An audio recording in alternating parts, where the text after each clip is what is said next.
എല്ലാവർക്കും നമസ്കാരം. ഞാൻ സരിതാ മഹേശ്വരൻ. ഇന്ന് ശ്രീകൃഷ്ണവിലാസ മഹാകാവ്യത്തിൻ്റെ 9ാമത്തെ സർഗത്തിലെ 45ഉം 46ഉം ശ്ലോകങ്ങളാണ് നമ്മൾ പഠിക്കാൻ പോണത്. ഈ 2 ശ്ലോകങ്ങളിലും ഉപജാതി വൃത്തമാണുള്ളത്. ഭഗവാനും ബലരാമനും കൂടിയിട്ട് സമുദ്രത്തിൻ്റെ അടുത്തേക്ക് വന്നിരിക്കുകയാണ്. തങ്ങളുടെ ഗുരുവായിട്ടുള്ള സാന്ദീപനിയുടെ പുത്രനെ സമുദ്രം കൊണ്ടുപോയി എന്നാണ് സാന്ദീപനി തന്നെ പറഞ്ഞത്.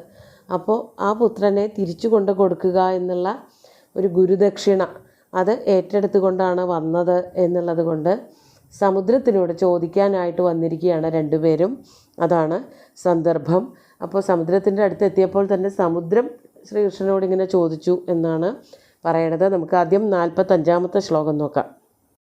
പ്രസീദ കിം നാഥ മയാ വിധേയം ഇത്യർത്ഥിതഃ പ്രാഞ്ജലിനാർണവേന അവോചദാലോക്യ തമൂർമിഹസ്തൈഃ ഹൃതം ഗുരോർമേ സുതമാനയേതി. ആദ്യം പദച്ഛേദം പറയാം. പ്രസീദ കിം നാഥ മയാ വിധേയം ഇതി അർത്ഥിതഃ പ്രാഞ്ജലിനാ അർണവേന അവോചത് ആലോക്യ തം ഊർമിഹസ്തൈഃ ഹൃതം ഗുരോഃ മേ സുതം ആനയ ഇതി. നിറയെ വാക്കുകളുള്ള ഒരു ശ്ലോകമാണിത്. ഇവിടെ എന്താ പറയണതെന്നാണെങ്കിൽ അർണവം, അതായത് സമുദ്രം, ശ്രീകൃഷ്ണനെ കണ്ടപ്പോൾ തന്നെ വളരെ ബഹുമാനത്തോടു കൂടിയിട്ട് സമുദ്രത്തിന് പേടിയായി വീണ്ടും തന്നെ ആക്രമിക്കുമോ എന്നുള്ള കഥയൊക്കെ നമ്മൾ കഴിഞ്ഞ ശ്ലോകങ്ങളിൽ കണ്ടു. അത് ബലരാമൻ ഒരു ആശങ്ക പ്രകടിപ്പിക്കുക ചെയ്തത്. എന്തൊക്കെ പറഞ്ഞാലും ശ്രീകൃഷ്ണനെ കണ്ടതോടു കൂടിയിട്ട് സമുദ്രം വന്ന് നിന്നുകൊണ്ട് ചോദിക്കുകയാണ് എന്ന് പറഞ്ഞുകൊണ്ടാണ് അന്വയം തുടങ്ങണത്. പ്രാഞ്ജലിന അർണവേന. പ്രാഞ്ജലി എന്ന് പറഞ്ഞാൽ കൂപ്പുകൈകളോട് കൂടിയിട്ട്, അർണവത്താൽ സമുദ്രത്താൽ, സമുദ്രം ചോദിക്കുകയാണ് ഭഗവാനോട്. എന്താ ചോദിക്കണത്? നാഥ പ്രസീദ, ഭഗവാനെ പ്രസാദിച്ചാലും, മയാ കിം വിധേയം, എന്നോട് പ്രസാദിച്ചാലും, എന്നോട് വളരെ സ്നേഹത്തോടു കൂടി പെരുമാറിയാലും, ദേഷ്യമൊന്നും ഇല്ലല്ലോ അല്ലേ എന്നുള്ളത് നോക്കിക്കണ്ട് മനസ്സിലാക്കാനും കൂടി ആയിരിക്കാം സമുദ്രത്തിൻ്റെ വരവ്. എന്നിട്ട് പറയാണ്, നാഥ പ്രസാദിക്കൂ, എന്തിനാണ് അങ്ങ് ഇവിടേക്ക് വന്നത്? മയാ കിം വിധേയം, ഞാൻ എന്തൊരു പ്രവൃത്തിയാണ് അങ്ങയ്ക്കായിട്ട് ചെയ്തു തരേണ്ടത്? മയാ കിം വിധേയം ഇതി, ഞാൻ എന്തൊന്നാണ് അങ്ങയ്ക്കായിട്ട് ചെയ്തു തരേണ്ടത് എന്ന് അർത്ഥിത, ഭഗവാനോട് അർത്ഥിക്കുകയുണ്ടായി. ഭഗവാൻ അർത്ഥിക്കപ്പെട്ടു. അതായത് സമുദ്രം ചെന്ന് ശ്രീകൃഷ്ണനോട് അഭ്യർത്ഥിക്കുകയാണ്, അങ്ങ് എന്തിനാണിപ്പോൾ ഇവിടേക്ക് വന്നത്? ഞാൻ എന്തെങ്കിലും ചെയ്തു തരാനായിട്ടുണ്ടോ? ഉണ്ടെങ്കിൽ എന്താണെന്ന് പറയൂ എന്ന് പറഞ്ഞുകൊണ്ട് അഭ്യർത്ഥിക്കുകയാണ് ചെയ്തത്. അപ്പോൾ എന്തുണ്ടായി? അപ്പോൾ അവിടെ വെച്ചിട്ടൊരു വാചകം തീരാണ്. എന്നിട്ട് പറയാണ്, തം ആലോക്യ, അങ്ങനെ അർത്ഥിക്കുന്നവനായ ആ സമുദ്രത്തെ നോക്കിയിട്ട് ഞാൻ എന്താണ് ചെയ്തു തരേണ്ടത് എന്ന് ആജ്ഞാപിച്ചാലും എന്ന് പറഞ്ഞുകൊണ്ട് വളരെ വിധേയത്വത്തോടു കൂടിയിട്ട് ഭഗവാന്റെ മുമ്പിൽ നിൽക്കുന്നവനായ സമുദ്രത്തിനെ നോക്കിയിട്ട് ഭഗവാൻ പറയാണ്, ഊർമിഹസ്തൈഃ ഹൃതം മേ ഗുരോഃ സുതം ആനയ ഇത്യവോചത്. എന്താ പറഞ്ഞത്? ഊർമിഹസ്തൈഃ ഹൃതം, അങ്ങയുടെ തിരമാല കൈകളാൽ എടുത്തുകൊണ്ടുപോയതായ, അപഹരിച്ചു കൊണ്ടുപോയതായ, അതാണ് ഊർമിഹസ്തൈഃ. ഊർമി തിരമാലകളെ, തിരമാലകളാകുന്ന ഹസ്തം കയ്യ്. അങ്ങയുടെ തിരമാലകളാകുന്ന കൈകളെ കൊണ്ട് ഹൃതം അപഹരിച്ചു കൊണ്ടുപോയതായ മേ ഗുരോഃ സുതം, എൻ്റെ ഗുരുവിൻ്റെ പുത്രനെ. ഗുരു സാന്ദീപനിയാണ്, പക്ഷേ ഗുരുവിൻ്റെ പേര് പറയാറില്ല അത്രേ. അതുകൊണ്ട് പേരെടുത്ത് പറഞ്ഞിട്ടില്ല. കുറേ പേരുടെ പേരൊന്നും പറയാൻ പാടില്ല. ഭർത്താവിൻ്റെ പേര്, അച്ഛൻ്റെ പേര്, ഗുരുവിൻ്റെ പേര്, അവരവരുടെ പേരൊന്നും പറയാൻ പാടില്ല. പണ്ടത്തെ കാലത്തെ ചില നിയമങ്ങളാണ്. അതൊന്നും ഇപ്പോഴത്തെ കാലത്തേക്ക് ബാധകമൊന്നുമല്ല. അന്ന് വിനയം കാണിക്കാൻ വേണ്ടിയിട്ട്, അല്ലെങ്കിൽ അച്ഛൻ്റെ പേര് പറയാൻ പാടില്ല എന്നുള്ളത്, അല്ലെങ്കിൽ മൂത്ത മകൻ്റെ പേര് പറയാൻ പാടില്ല എന്നൊക്കെ പറയുന്നുണ്ട്. മൂത്ത മകൻ്റെ പേരും തൻ്റെ അച്ഛൻ്റെ പേരും ഒന്നായിരിക്കും. അപ്പോൾ അച്ഛനെയൊക്കെ പേരെടുത്ത് വിളിച്ചു എന്നുള്ളൊരു തോന്നലുണ്ടാവാതിരിക്കാനാവും ഗുരുവിൻ്റെ പേര് പറയാൻ പാടില്ല എന്നൊക്കെ പഴയ കാലത്ത് ചില നിർബന്ധങ്ങളുണ്ടായിരുന്നു. അപ്പോൾ അതനുസരിച്ച് ഭഗവാനും അങ്ങനെ തന്നെയാണ് പറയണത്.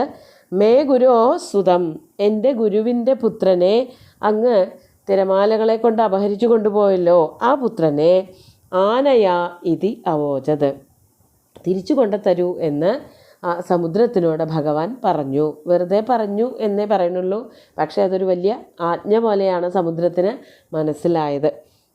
ഗുരുവിൻ്റെ പുത്രനെ അങ്ങ് അപഹരിച്ചുല്ലോ, ആ പുത്രനെ തിരിച്ചിങ്ങോട്ട് തന്നോളൂ എന്ന് മാത്രമേ ഭഗവാൻ സമുദ്രത്തിനോട് പറഞ്ഞുള്ളൂ അത്രേ. അപ്പോൾ അത് കേട്ടിട്ട് സമുദ്രം എന്താ പറഞ്ഞത് എന്നുള്ളതാണ് 46-ാമത്തെ ശ്ലോകത്തിൽ പറയണത്. ശ്ലോകം നോക്കൂ.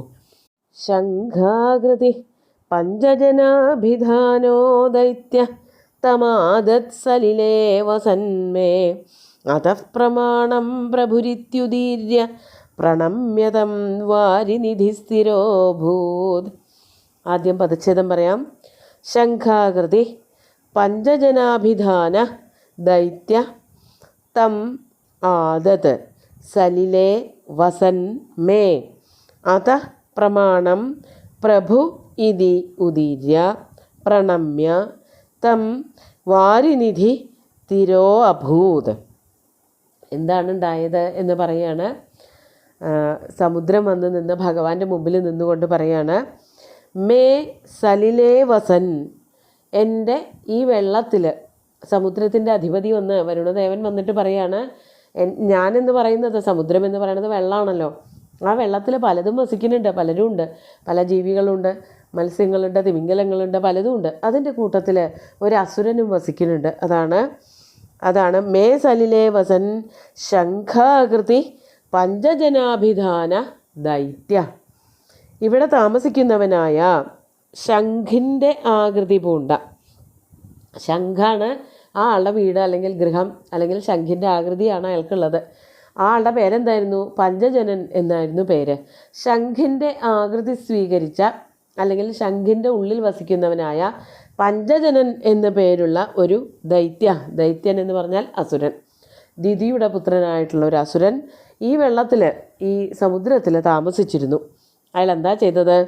ആ പഞ്ചജനൻ എന്നു പേരുള്ള ദൈത്യൻ തം ആദത് എന്ന് പറഞ്ഞാൽ ഭക്ഷിച്ചു എന്നർത്ഥം. അങ്ങയുടെ ഗുരുവിൻ്റെ പുത്രനെ പഞ്ചജനൻ എന്നു പേരുള്ള ഒരു അസുരൻ ഭക്ഷിക്കുകയാണ് ചെയ്തത്. ശംഖിൻ്റെ ആകൃതിയിലുള്ള ഒരു ഗൃഹത്തിലാണ് താമസിക്കുന്നത്.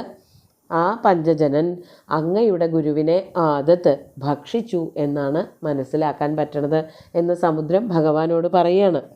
അതിനുശേഷം എന്താണ് പറഞ്ഞതെന്നാണെങ്കിൽ അത പ്രഭു പ്രമാണം ഇതി ഉദീര്യ. അതിനുശേഷം എന്താ ഉണ്ടായത് എന്നുള്ളത് എനിക്കറിയില്ല.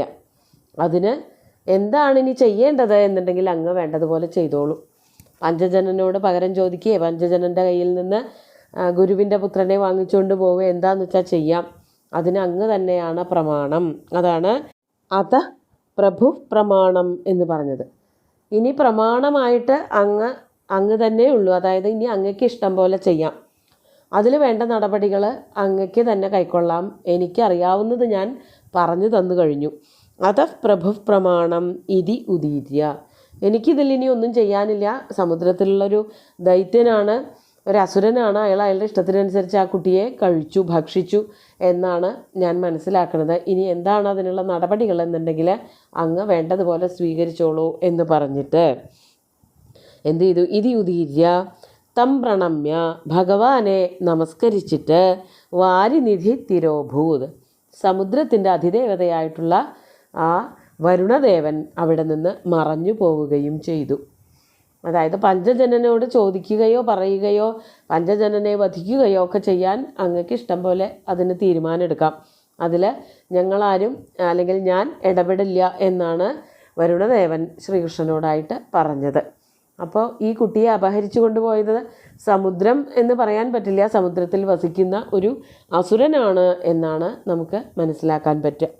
ഇനി എന്താണ് എന്നുള്ളത് അടുത്ത ദിവസം നോക്കാം. ആരാണ് അപഹരിച്ചു കൊണ്ടുപോയതെന്നുള്ളത്, പഞ്ചജനനെ കാണാൻ പോണ കഥയൊക്കെ അവിടെയാണ് പറയുക. നമുക്ക് ഈ 2 ശ്ലോകങ്ങളും ഒന്നുകൂടി ചൊല്ലി നോക്കാം.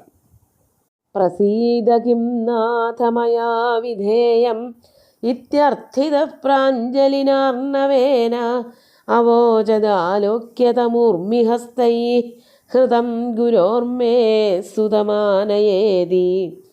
ശംഖകൃതി പഞ്ചജനാഭിധാനോ ദൈത്യ തമാദത്സലിലേ വസന്മേ അതഃ പ്രമാണം പ്രഭുരിത്യുദീര്യ പ്രണമ്യതം വാരിനിധിസ്ഥിരോഭൂത്. ബാക്കി കഥകൾ അടുത്ത ദിവസം പറയാം. സുന്ദരമായിട്ടുള്ള 2 ശ്ലോകങ്ങളും ഭഗവാന്റെ കാൽക്കൽ അർപ്പിച്ചുകൊണ്ട് ഗുരുവായൂരപ്പനെ സാഷ്ടാംഗം നമസ്കരിച്ചുകൊണ്ട് എല്ലാവർക്കും ശുഭദിനം നേർന്നു നിർത്തട്ടെ. നന്ദി.